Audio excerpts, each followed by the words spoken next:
E falar da música. Terminou na madrugada de hoje o Festival de Mornas na Praia Diante, na Ilha da Boa Vista. No segundo dia, 3 grupos locais e várias vozes da ilha subiram ao palco. O Festival de Mornas terminou ao som de Bobis Tem a Terra, interpretado pelos artistas que pisaram o palco. Segundo dia do Festival de Mornas na Praia Diante, a abrir Mazurca, grupo bastante conhecido na ilha, com exibições que agradou o público.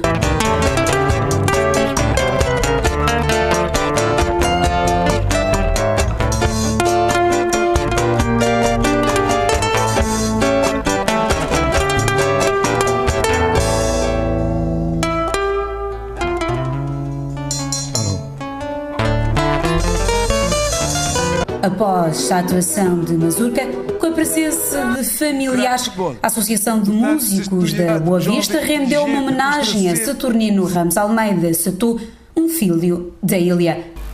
1 minuto de silêncio, diploma de mérito e símbolo musical que representa aquilo que Satu gostava de fazer, sublinhou o presidente da associação. De seguida, subiu ao palco Unisson, grupo da localidade do Rabil.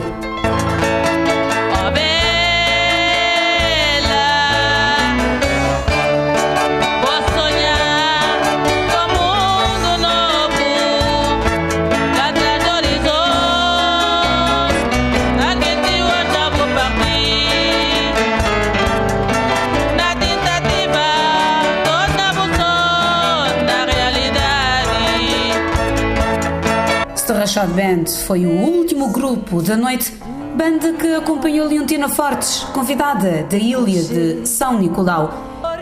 Nos minutos finais subiu ao palco a intérprete mais jovem, Elaine Silva, que viajou até ao interior da ilha norte, que é Três Moradinha.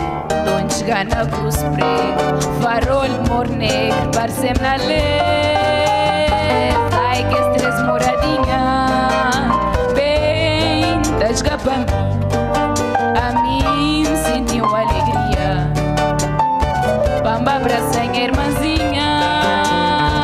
O festival terminou por volta das 2 da madrugada ao som de Bobis Tem a Terra, interpretados pelos artistas que participaram na edição que marca o regresso do Festival de Mornas na Ilha da Boa Vista.